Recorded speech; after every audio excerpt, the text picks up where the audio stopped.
This is John Abrams, and this is the Variety Artist, episode 55.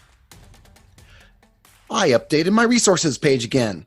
I just put the best entertainment photographer and all his info on there. His name is Michael Messing.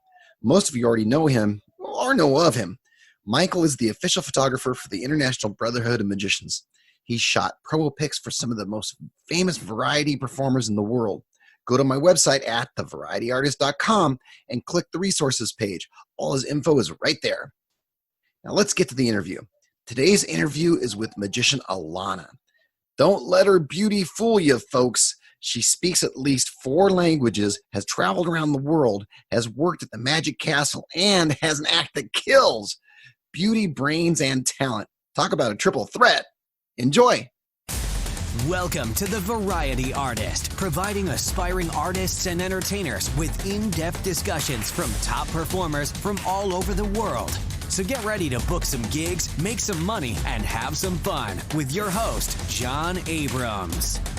She won the German Grand Prix 2011 and was the first woman to achieve the prestigious title German Champion of Magic.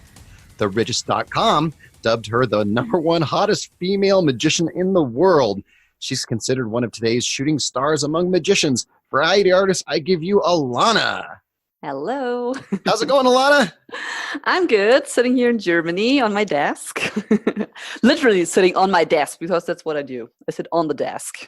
Isn't technology great? It sounds like we're right next door to each other. Yeah, it's crazy. It's crazy. Great thing. I learned something doing the research for this interview.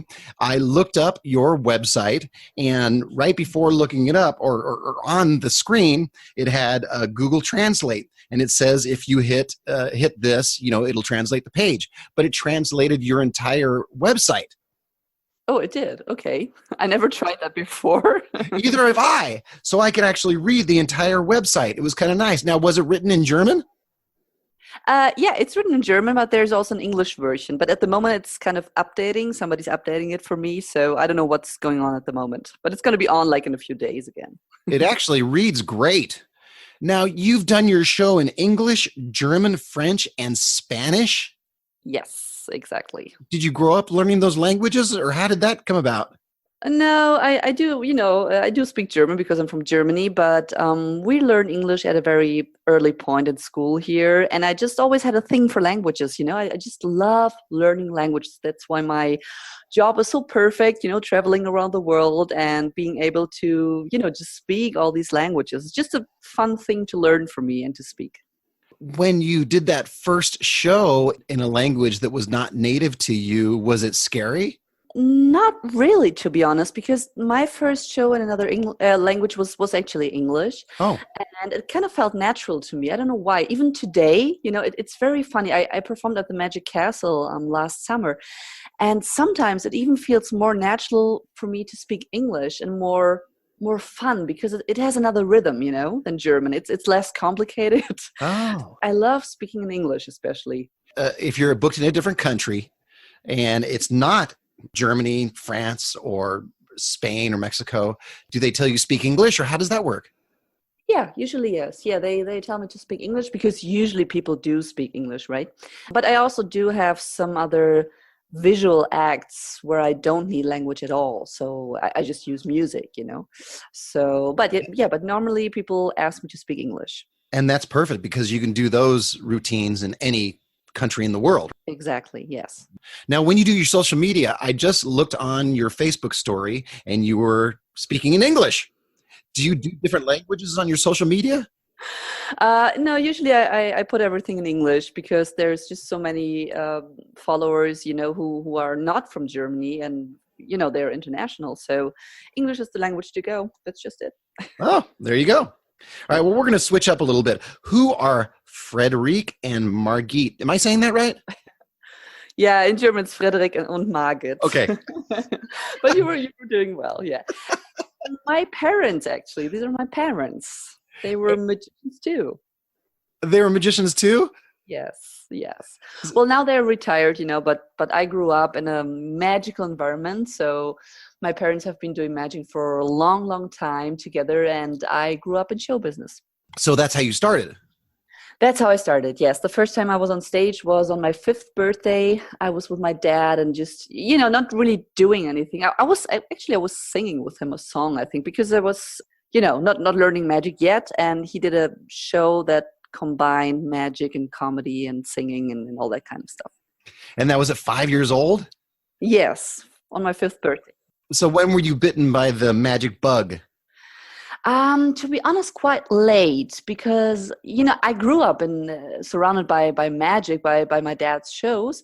It was kind of normal to me, it wasn't anything really special, like other kids have, I don't know, whatever, doctors as parents or teachers or whatever. So for me, it was normal. I didn't really feel the magic bug biting me, until I met some other young magicians of my age. Maybe I was like 16, 17, I think.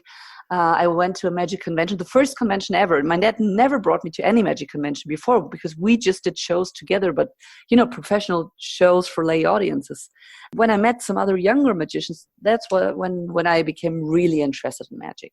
I think we forget that it's not normal. Like all of my friends, what was I watching the other day? I was watching, Bohemian Rhapsody.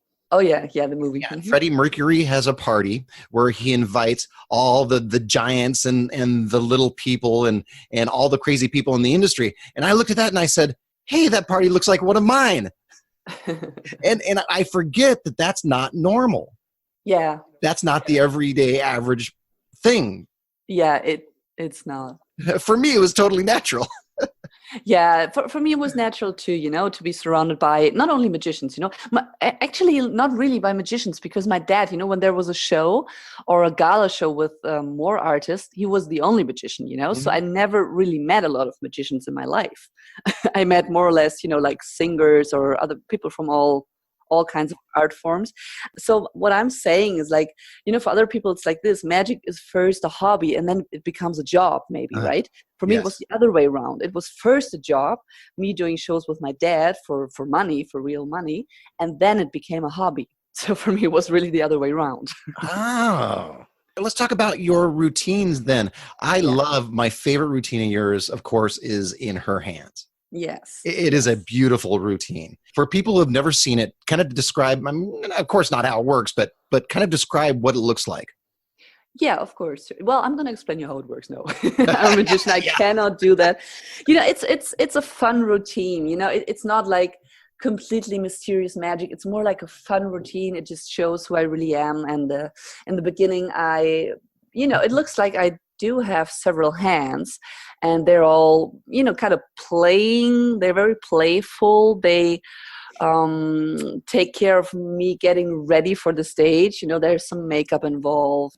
They're kind of bothering me a little bit in a funny way, I'm putting up my dress, like showing my legs. And then, it's a very playful routine.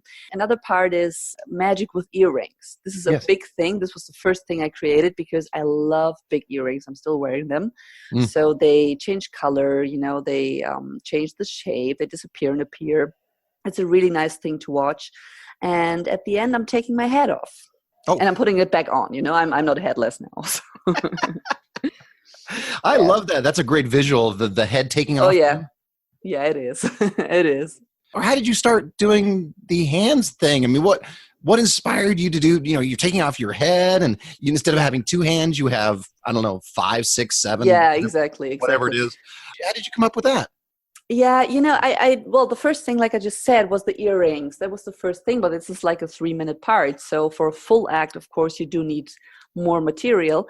I always loved magic with body parts. I watched, for example, Rudy Kobe, a magician who has 4 legs. Maybe you know that routine. Very, very nice. Christopher Hart's hand, Steve Sheraton was a great influence. I watched all these kind of things and I just like to do magic with body parts. It's just something that's a little weird, a little crazy, a little funny. Just fell in love with it and tried to work on it. And the female part came a little bit later, like playing with the makeup and with the hair and with everything, that the hands are doing. So it's a nice combination of feminine magic and just crazy magic. Tell us the story. I was reading, I forget what magazine it was, the story about India when you did your hand routine? Oh yeah, that was quite nice. I was performing in India for the first time about 2.5 years ago. It was crazy, because there's a goddess that's called Shiva, and she has several arms. And the Indian people, they came to me after my show, and they started speaking about that goddess. And some of them were really quite, like, I felt like quite religious and quite into it. And they wanted to take a million pictures of me, and some of them thought like I would be the incarnation of the goddess or whatever, So that was really weird, but in a nice way, They were very friendly over there. Oh yeah, my daughter spends a lot of time in India right now. She's in Nepal. Oh, nice. And in India, they speak very highly of their gods. So they must have. Yes. That must have been something seeing you on stage with all sorts of arms. Yes, I bet. Yes. Now, one of the things I noticed in watching your videos is your branding. I've talked to a lot of people, interviewed a lot of people, and I've noticed that the people who work in the higher end spectrum of our art have branded themselves with higher end fashion and things, and you're no different. You've branded yourself, it seems like, with high end fashion and such. So you can ask for a higher dollar, I would think. Sure. Well, I just love fashion, and it's quite an influence to me, and it plays a very big part, Well, not in this act we were just talking about, not that much, but in my latest act, I'm playing a lot with fashion on stage. It's an act where I produce clothes like magically out of the air, out of my hair. For me, it's just, it's like a brand mark, people know that I'm doing this kind of things like with fashion in general. It doesn't have to be clothes, right? It can be the hair, can be jewelry, can be shoes, very important for me too. Right. People book me for these kind of things now. Also some brands, they book me for this kind of things. Have you ever been hired specifically for a fashion show? Yeah, I did in Germany. Yes, I did that. And but also, there's a company here that produces jewelry, really nice things. They sponsor me, with the earrings. Oh, so nice. That's quite nice. Yeah, that's really good. Very smart. Well, yeah. You just do what you love, and you get some things for free also, Okay, what is the best thing you've gotten for free? The best thing, I think the best thing was to get, well, actually it was not really fashion, but it was this super expensive cream for the face, that cost like in a store like $150 or something, just for a little cream jar, Yeah. That was really crazy, I would have never paid that, probably that much of money. You're like, thank you very much. Now I'll try it.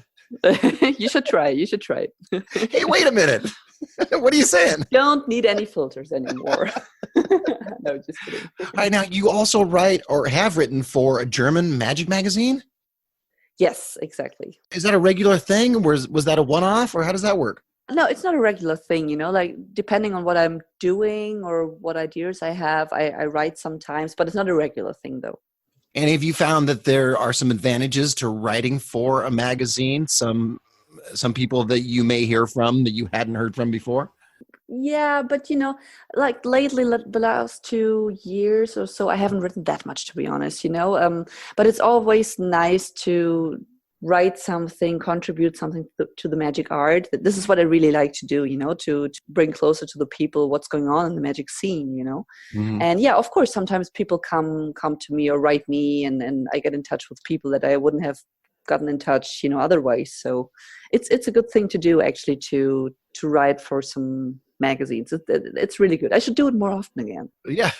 Well, the last time I was writing like a couple of months ago, I think, about the theater contract that I just finished on Sunday. So I was busy for 6 months, and I just presented like one of the oldest variety theaters in Germany where I was working now. And yeah, and when you write for the magazine, you can put it on your website, and I could just hit Google Translate, and then I could read it. And you can read it. Exactly. You were on the cover of Genie magazine?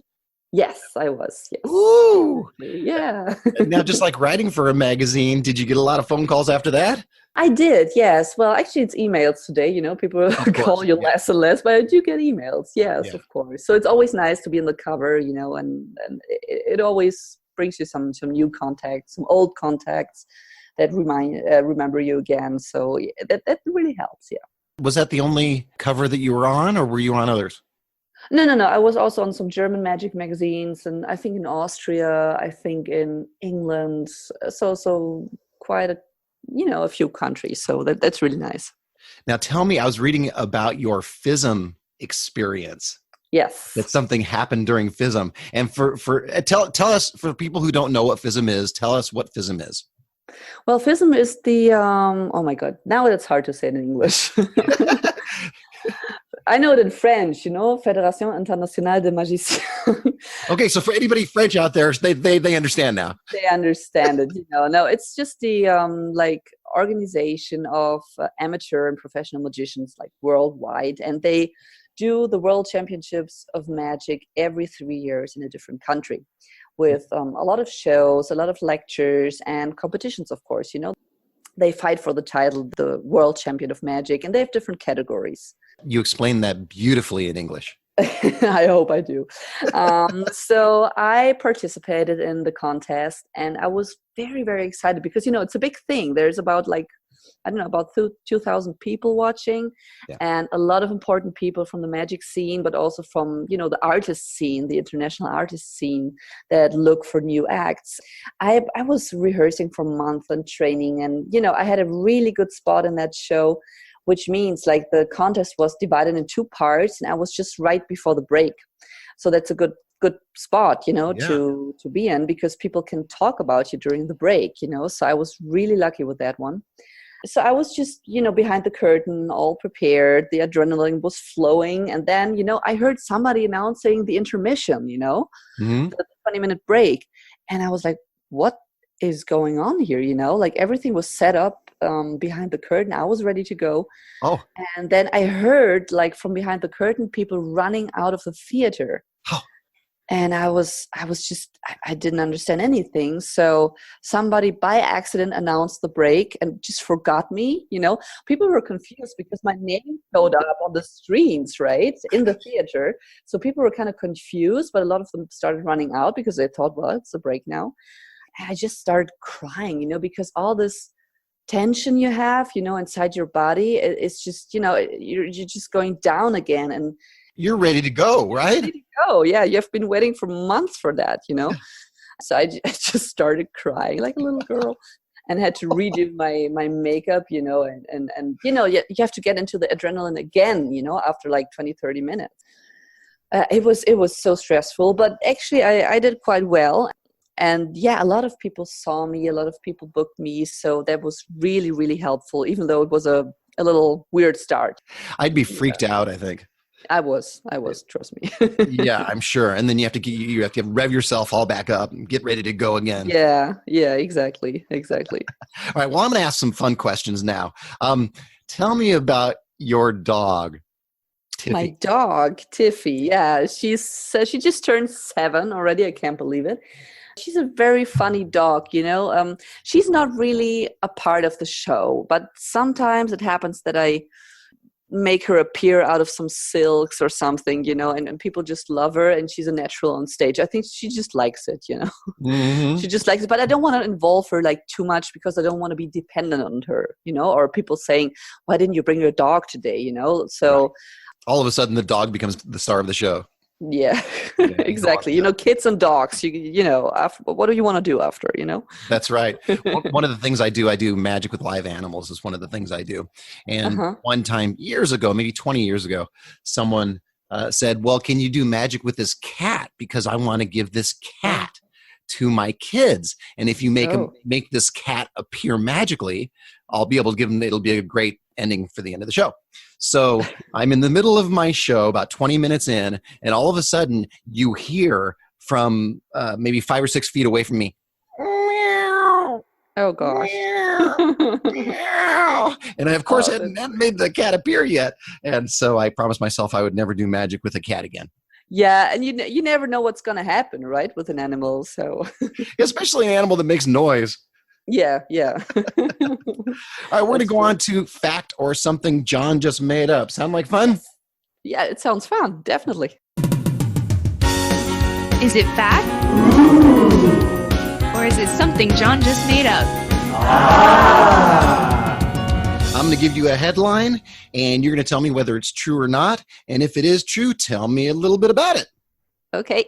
First headline. During a show, a spectator started dancing with Alana and proposed.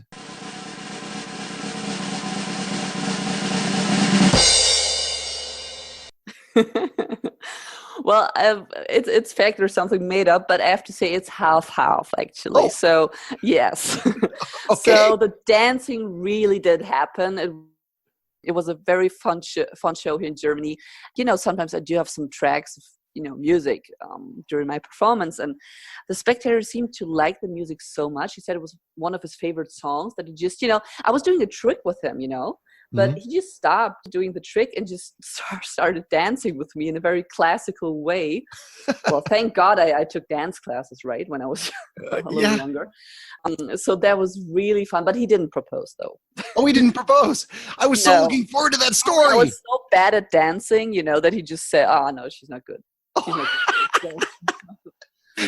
He's like, go back to your magic thing. Yeah, exactly. All right, next headline. During her In Her Hands routine, Alana didn't realize the stage manager had put the fingers on one of the hand in a very precarious position.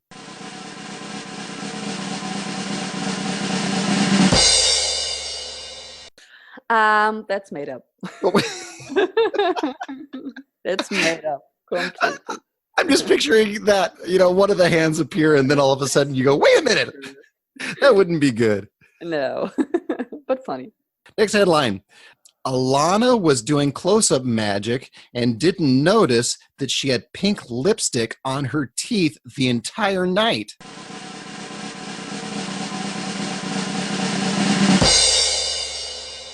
Yeah, that's actually a fact.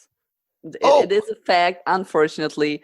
Terrible. Usually, I do this kind of girly thing when I put my lipstick on after I take a tissue, and I just kind of bite it, with the lips, so that the lipstick wears off a little bit, right? And if you don't do that and you're talking a lot, moving the lips, they can get real pink, in my case. Maybe I have strange lips, I don't know, but that happens for me.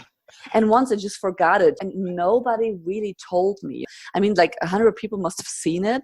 People want to be polite and don't tell anything, but it was just, after I was going to the bathroom to wash my hands, and then I smiled in the mirror, and then I saw my teeth, and I was so shocked, Terrible. Yeah, I don't know. Maybe it's not that terrible, but people cannot take you seriously like that, can they? I don't know. Close-up magic, you want them to look at your cards, your coins, or whatever you're doing. Yeah. Instead, they're looking at your teeth. Exactly. You don't want that to happen. I thought maybe they look at my teeth because they're so white because I just bleached them, but Oh. actually no, it was the pink lipstick. You're thinking, I look good. Yeah, I paid for it, and now they look at it. How perfect is that? Okay, next headline. Yeah. Alana's head fell off way too early in her act.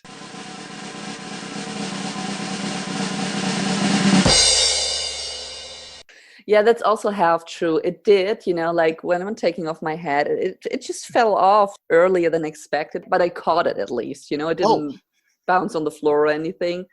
Yeah, I pictured it rolling across the stage. It was a surprise for me too. I think I was more surprised than the audience, at that moment.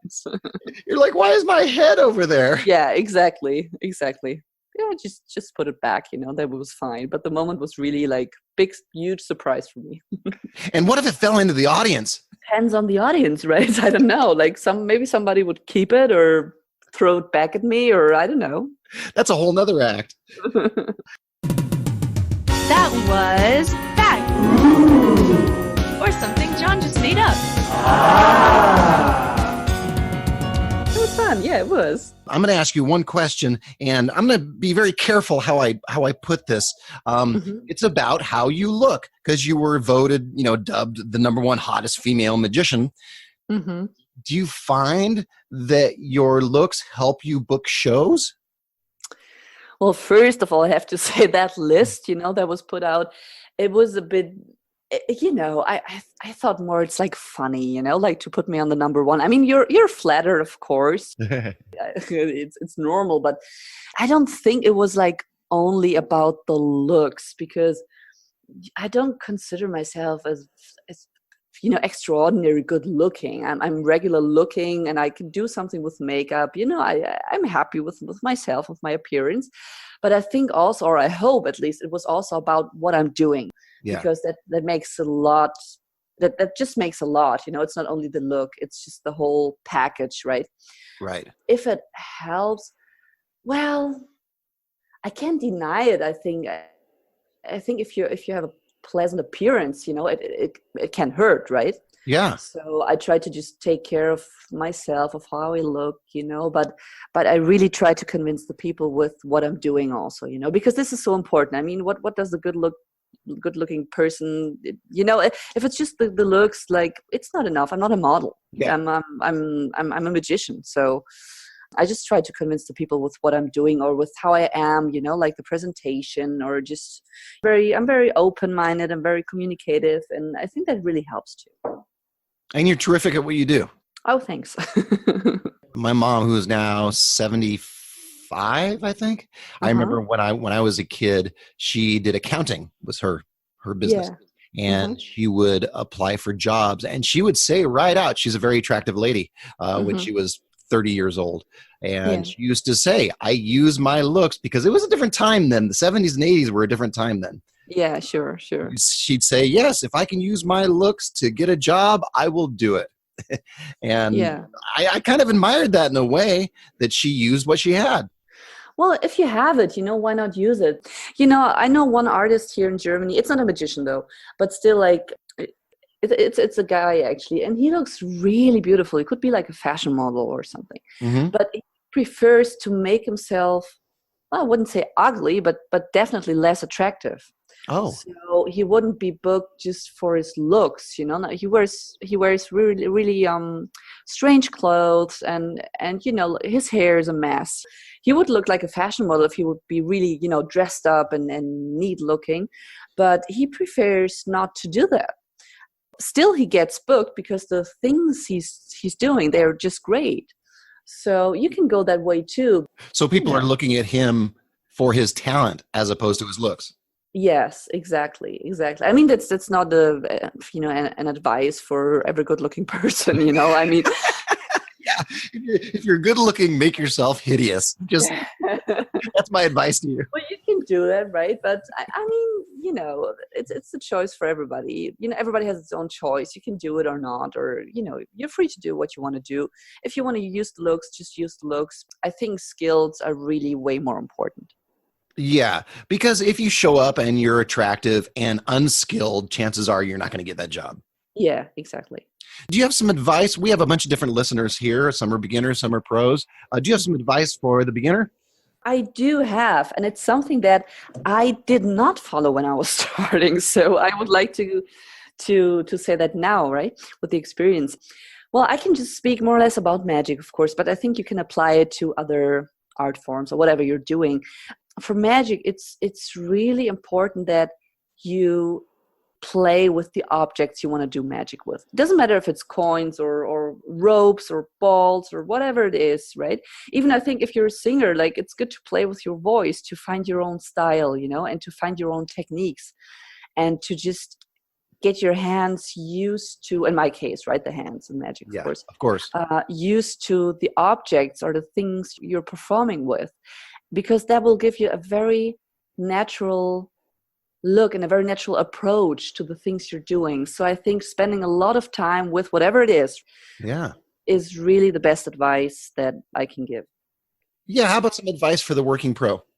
It sounds really boring, but first I would just give the same advice, because you can't stop doing it, really, right? So if you want to have a progress in your, even in your professional life, it's really important to be curious, to discover new things, because this will make you fresh still, even if you have done the job for like whatever, 10, 20 years, 30 years. I think it's going to make you fresh, Yeah.